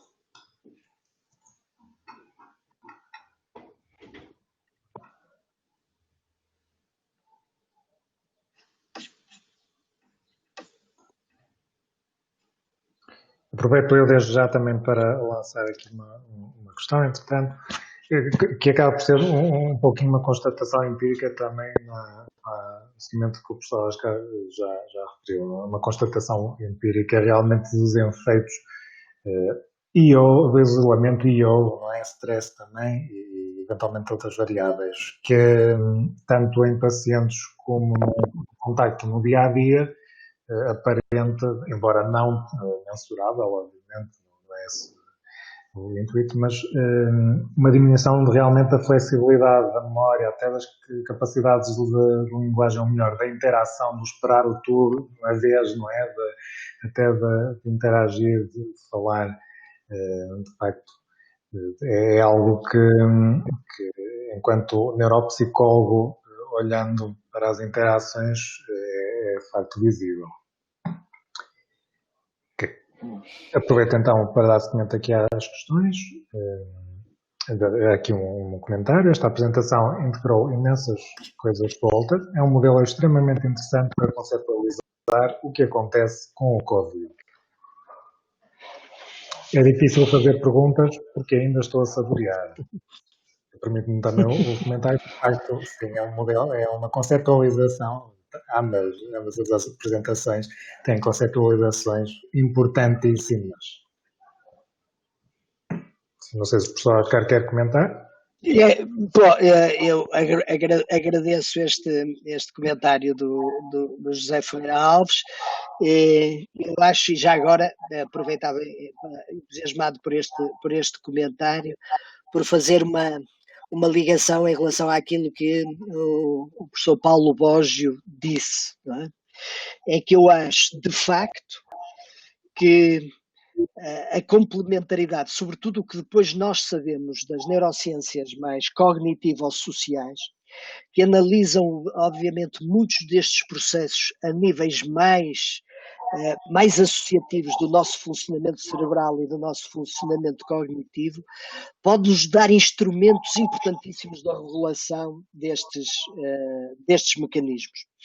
E, portanto, eu acho que o desafio que se coloca, e eu coloquei as coisas só unicamente ao nível dos circuitos básicos, mas o desafio que se coloca é como é que a investigação a outros níveis das neurociências mais cognitivas sociais nos podem ajudar também a regular de uma forma mais eficaz estes sistemas mais básicos. Eu quis falar dos sistemas mais básicos porque eu acho que estas situações de sobrevivência, de alarme, colocam-nos a um nível muito próximo do micróbio, colocam-se a um nível muito próximo do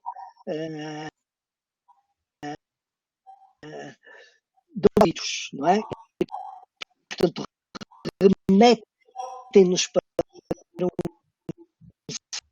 funcionamento mais da natureza. É da articulação destes aspectos que nós temos de nível mais básico de funcionamento, com níveis mais associativos, que eu acho que nós podemos encontrar respostas mais adequadas para, no futuro, programarmos mais este tipo de situações. Já agora, sem inibir, cheguei a preparar esta apresentação, pensei como seria interessante passada esta crise, que nós, psicólogos e neurocientistas, fizéssemos sessões de preparação da população no futuro para futuras crises. Como se prepara fisicamente para lidar com um terremoto, ou lidar, como se preparam, até no mau sentido, há países em que as pessoas que estão sempre em situações de ameaça, em que as pessoas têm que fazer X semanas por ano de treino militar. Seria interessante treinar também grupos populacionais específicos a saberem lidar com situações de crise e, portanto, numa semana, treinarem sincronia entre mobilização de sistemas de ameaça e recompensação com sistemas apetitivos, não é? E de como é que a comunicação social deveria lidar com isto. Por exemplo, como é que a comunicação social, sem deixar de nos alertar para os perigos, nos pode manter janelas de esperança, não é? Qual é, por exemplo, o perigo para que nós sabemos muito isto enquanto psicólogos, quando as mensagens surgem a dizer não se sabe quando é que isto vai acabar. Isto pode durar 2 anos ou 3 anos. A vacina é se houver. Evidente que é importante que algumas mensagens estejam presentes, mas nós não podemos desencadear situações de desânimo aprendido neste contexto, não é? Porque senão depois não conseguimos mobilizar o indivíduo para a sua própria resposta imunológica. Sim, temos aqui mais comentários e questões. De facto, são exatamente, os dois modelos são excelentes. Como construir novas memórias positivas durante o distanciamento social? Muito importante, quer dizer, esta questão. Este, de facto, eu acho que é um desafio muito importante para toda a comunidade. Desde logo em termos individuais, é muito importante, e aqueles que temos prática clínica, na prescrição aos nossos pacientes da dose de exposição à mobilização de estímulos de ameaça. Ou seja, nós devemos seguir as notícias, mas, por exemplo, aquilo que eu aconselho muito é dosear. Portanto, não ver os telejornais. Se a pessoa está muito sensibilizada, não ver os telejornais todos sobre o mesmo tópico, não estudar sobre o mesmo tópico, investigar sobre o mesmo tópico. Por exemplo, eu nunca investiguei sobre vírus, não é? Vou agora passar a investigar sobre vírus porque passa a ser uma questão central e tenho outras pessoas que o investigam muito melhor do que eu. Vou continuar a manter as minhas rotinas, os meus interesses, mantendo este tipo de memórias. Procurando programas de televisão, procurando leituras, procurando o outro tipo de representações reais ou virtuais de memórias positivas que nos ajudem a desenvolver este tipo de memória episódica e organização temporal neste sentido. Mas também, isto em termos individuais, mas cabe-nos também alertar os jornais, alertar as notícias, alertar os nossos reitores, os diretores das nossas empresas, para manterem este sistema que, sem deixar de nos mobilizar para aquilo que é importante, não nos matarem da cura. E, portanto, há muito e começa a ser cada vez mais consciente nas pessoas. Se vocês virem, à medida que o período vai passando, as pessoas começam a sentir essa necessidade e a procurar cada vez mais essas interações positivas. É importante que elas não sejam habituação e não sejam situações de risco. Mas, portanto, esta questão é de facto uma questão muito importante. Também aqui mais questões, eu vou selecionar aqui algumas, de facto, sobre aqui uma questão, onde se poderá ler isto, professor Oscar, possivelmente não está publicado, pois a ideia do programa, de facto, que o professor Oscar surgiu é ótima, diz aqui um participante, concordo perfeitamente com a proposta do professor Oscar Gonçalves, sem dúvida que a população deveria estar melhor preparada emocionalmente para ultrapassar situações de crise ou catástrofe. Não sei se tem algum comentário, professor. Bom, eu agradeço os comentários, começando pela Filipa, a dizer que de facto acho que é isto, quer dizer, cumpre-nos no futuro, passada também nós prepararmos o sistema para, para reagir de uma forma, ser reagir de uma forma adequada a este tipo de situações. Todos nós tivemos que improvisar, as pessoas tiveram responsabilidades importantíssimas de tomadas, tiveram que improvisar. Parte deles socorreram-se muitas vezes do bom senso, outras vezes da consulta profissional. O artigo do Paulo Boggio e dos colegas publicado na Nature Human Behavior é de facto importantíssimo, porque é de facto um apelo às ciências sociais e humanas e aos enormes recursos que nós temos e que podemos mobilizar, que a nossa comunidade tem nestas situações. Evidentemente que a situação de alarme é o sistema de saúde, os médicos, os enfermeiros, as pessoas que estão a lidar com o vírus diretamente, mas há um sistema macro igualmente importante dos especialistas em comunicação, dos psicólogos, dos sociólogos, que necessitam de estar preparados. E quanto mais nós pudermos preparar isto antecipadamente, eu lembro quando vivia na Califórnia, nós tínhamos com frequência, há muitos anos, há muitas décadas, nós tínhamos com frequência treinos de simulação em situação de tremor de terra, não é? E isso fazia que sempre que surgia um tremor de terra, e toda a gente que lá viveu ao longo do ano passa por alguns pequenos tremores de terra, portanto com situações de ameaça, as nossas respostas estão organizadas, sabemos exatamente para onde vamos e o que fazemos, não é? Que é isso que nos deixou um pouco perdidos aqui. Evidentemente, cada situação é uma nova situação, mas nós possivelmente vamos ter situações destas no futuro e temos que perceber como é que podemos responder a isto.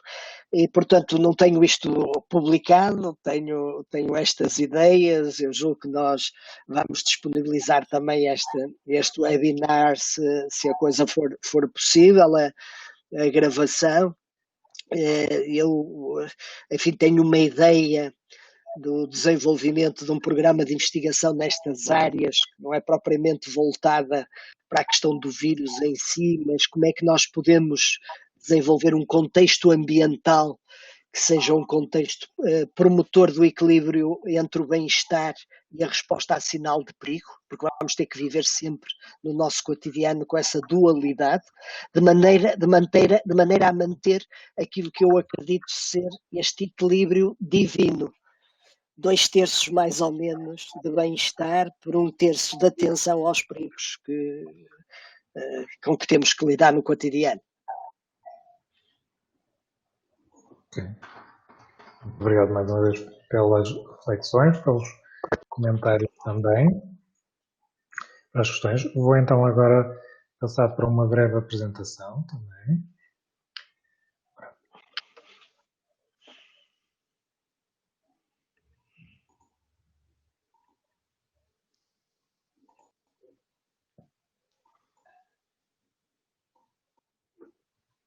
Julgo que neste momento deverão conseguir ver o meu ecrã. Sim, sim. Ok, obrigado pelo feedback. Então, eu vou falar um bocadinho, também partindo de algumas palavras-chave que até foram referidas à minha preparação, não é? Preparar um pouco para o imprevisível, ok? Falar um pouco de uma perspectiva de instituição, enquanto profissionais que atuam na área da neuroreabilitação e neuropsicologia, como é que de facto nós fomos gerindo esta situação. De facto, eu diria que já tínhamos uma estrutura que nos permitia responder, pelo menos em parte, algumas das exigências, especialmente a exigência de não ser possível fazer a intervenção de forma presencial, porque tínhamos uma estrutura já suportada em vetores que vamos explorar.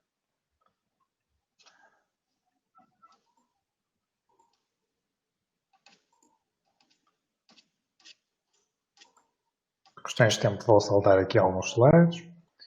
Portanto, a nossa estrutura é organizada de acordo com alguns valores e alguns princípios, nos quais se inclui a tecnologia, as pessoas e o conhecimento. Saber o que fazer e que ferramentas utilizar nos momentos certos. E isto foi algo que nós podemos pôr em teste realmente nesta situação. Não é? Como é que podíamos, nesta situação desafiante, ter um impacto clínico, ter o maior efeito possível e o maior alcance, nomeadamente. Para contextualizar a nossa tipologia de utentes, são pacientes tanto neurológicos como psicológicos, nomeadamente já a reabilitação neurológica mais ligados a doença de Alzheimer, Parkinson, cancro neurológico, lesão cerebral, intervenção psicológica, ansiedade, fobias.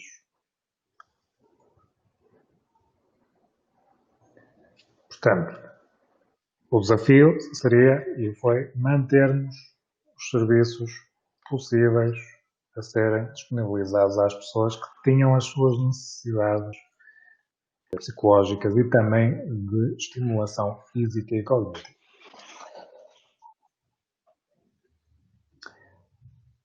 Algo que nós consideramos tentar até o que fosse possível prever em vez de reagir. Okay? E ponderar sempre o risco e o benefício da intervenção ser conduzida presencial.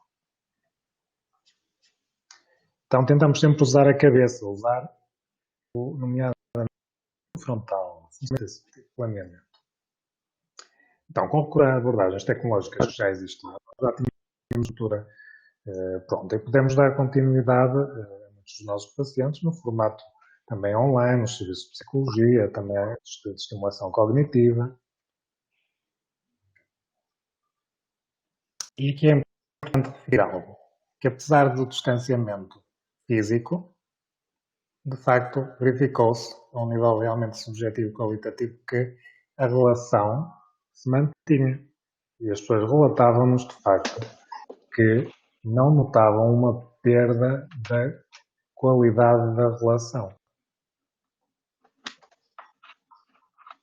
À medida que fomos retomando a atividade presencial, obviamente, adotamos as medidas necessárias para proteger o mais possível os nossos utentes e continuar as nossas atividades clínicas presenciais. Tentando sempre responder, também de forma a adaptar às novas necessidades. Por exemplo, também em situações de dificuldades, reabilitação de dificuldades respiratórias têm através de tecnologia, ou seja, adaptando sistemas que antes eram utilizados para outras finalidades à necessidade presente.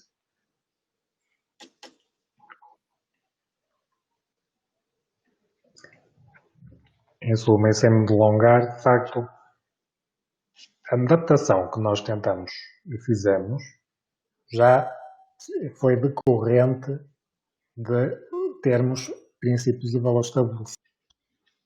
Construímos a disponibilização dos nossos serviços clínicos em pessoas que querem ajudar outras pessoas, em conhecimento científico e em tecnologia, que já nos permitia, e nós já tínhamos planos de disponibilizar serviços clínicos online, e podemos assim fazer uma transição o mais suave possível à nova realidade.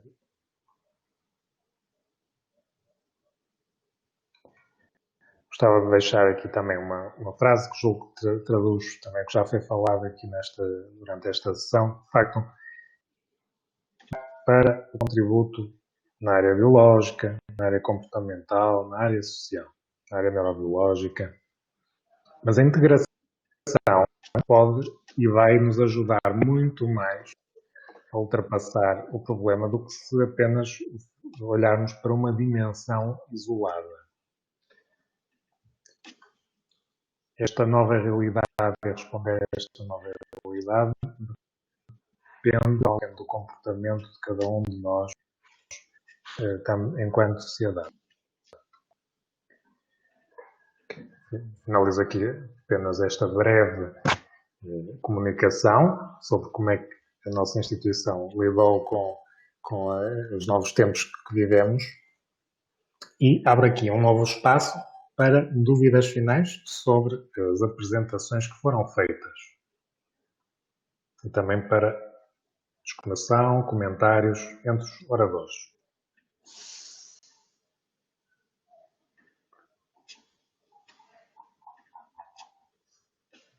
Okay. Temos aqui depois um pedido de partilha de artigo, que depois encaminharemos devidamente. Ok, temos aqui um já comentário. Já foi? Sim. O Paulo já partilhou. Exato. Sim, senhor. Ok. Alguma reflexão final, professor Oscar, professor Lógio? De facto, agradeço as apresentações excelentes que foram feitas, de facto, contributos mesmo importantíssimos para podermos lidar não só com esta situação de crise, com futuras situações de crise. E aí a preparação e o treino, eu também acredito muito nesta questão do treino, que consegue, que faz a diferença entre alguém que responde eficientemente e que não, e um improviso. Embora os portugueses tenham a fama de conseguirem improvisar bem, okay, mas a preparação aqui e em todas as situações é um fator chave. Permite responder de forma mais ágil, de forma mais eficaz e tudo o que depois falarmos, seja compreendendo neste nível mais neurobiológico ou no nível mesmo comportamental ou até societal, só faz sentido se realmente existirem algo que as pessoas sabem o que fazer, já foram treinadas, okay? Existem moldes, existem guiões mais ou menos prescritivos, mas de facto o improviso pode dar asa ao desespero e não podemos... Exato, Jorge, eu queria pegar nessas suas palavras e convidar as pessoas que ainda estão connosco a lerem uma carta premonitória que o professor Paulo Bógio publicou na revista Nature uns tempos significativos antes julgo que no ano anterior a tudo isto, em que, de uma forma genérica, o Paulo, refletindo sobre a situação no Brasil, mas isto é o Brasil, podia ser outro país qualquer, alertava para o contraste entre um país dotado de várias áreas de conhecimento de excelência, não estava a mobilizar a sua comunidade científica para a mobilização de respostas que a sociedade necessitava. E o Paulo fazia este apelo para a comunidade científica mundial, numa das mais prestigiadas revistas científicas do mundo, e um ano ou pouco tempo depois a situação veio-lhe dar razão de que era importantíssimo que a comunidade desse atenção à ciência e de como a ciência nos pode preparar para responder, para prevenir estas situações em tempo e de modo adequado. O professor Paulo tem sido instrumental nesse aspecto, na sua ação até política, nas redes sociais, no chamar a atenção, no divulgar, no apelar para que seja dada um destaque à ciência e que as decisões dos nossos sistemas de saúde, as decisões do nosso sistema político sejam cientificamente informadas, e serem cientificamente informadas, obviamente, a partir daquilo que a gente vai sabendo sobre o vírus e sobre a doença, desde logo, mas depois todos os outros aspectos que são importantes, porque o vírus encontra um hospedeiro, não é?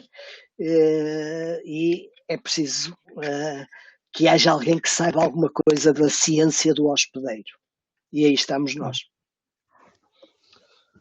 Sim, um pouco. Eu queria te agradecer, Oscar, pelas palavras. Super obrigado, viu? Foi muito gentil. Muito mesmo. Adorei tua apresentação. Nossa, como sempre, eu estou sempre aprendendo com você. Muito.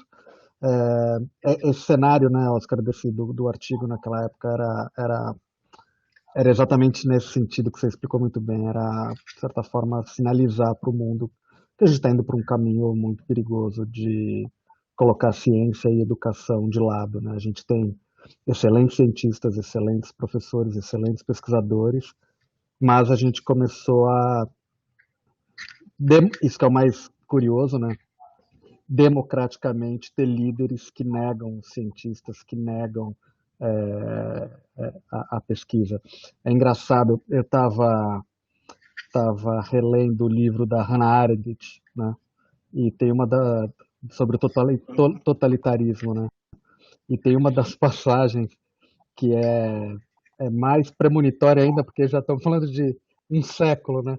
Mas que ela coloca Uhum. que os totalitaristas, os autoritários, eles usam da ciência para chegar no poder com um pseudo-discurso científico, e é uma das primeiras áreas a ser colocada de lado, né, quando eles assumem o poder, Aham. né?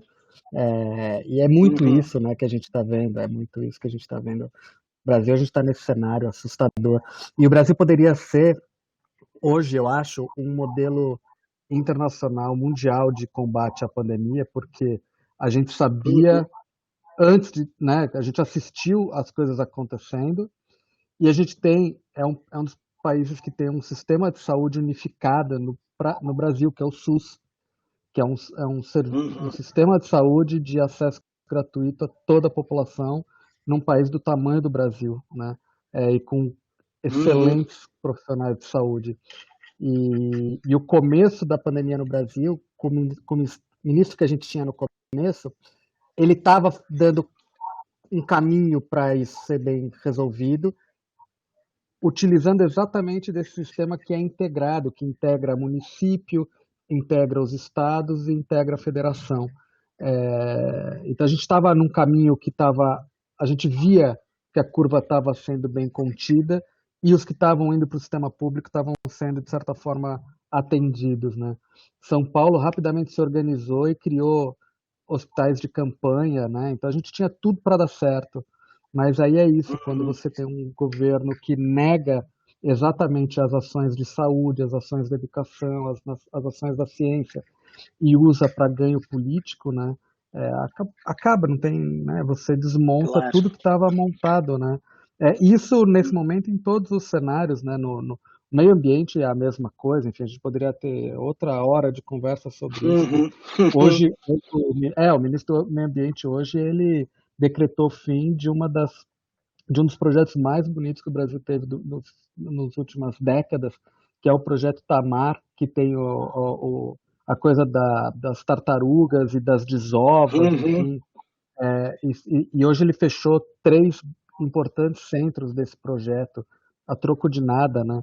Então, a troco de nada a gente sabe que não é, né? Tem uma série de interesses econômicos, Claro. né? A troco de nada para a gente, né? É, então é isso mesmo, é uma tristeza, né? A gente vê o tanto de capital humano bom que a gente tem é, sendo colocado de lado por conta de políticas autoritárias, né? Isso mesmo. Esperemos que, de Isso mesmo. facto, espero que as decisões a todos os níveis no futuro tenham um contributo com mais peso da componente científica. É. Não havendo então mais questões, irei encerrar o evento. Agradeço novamente imenso a presença do professor Paulo Borges e do professor Oscar Gonçalves. É um prazer institucional e um prazer pessoal, de facto, poder estar reunido virtualmente com estas duas pessoas que admiro. Obrigado novamente então Obrigado, por terem muito bom. este desafio e também pelo Obrigado. contributo que têm feito ao longo de todos estes anos e também em relação a estas questões que têm e não têm outra alternativa senão terem valor e serem implementadas. A psicologia, a neuropsicologia, as ciências sociais são o caminho. Este é um problema biológico, mas é um problema comportamental, até porque o problema biológico depende do comportamento das pessoas, não é? A transmissão depende do Uhum. comportamento das pessoas. E é algo que pode ser gerido, seja em maior ou menor magnitude, E depende até certo ponto, obviamente, mas depende das pessoas, dos seus comportamentos. E certamente podemos e devemos apoiar as pessoas a gerir e a mudar os comportamentos quando adequado. E aí reside o desafio. Obrigado então novamente. Prazer. Aos oradores. Obrigado, Jorge, foi um prazer. Prazer, obrigado. Até breve. Muito bom. Até breve.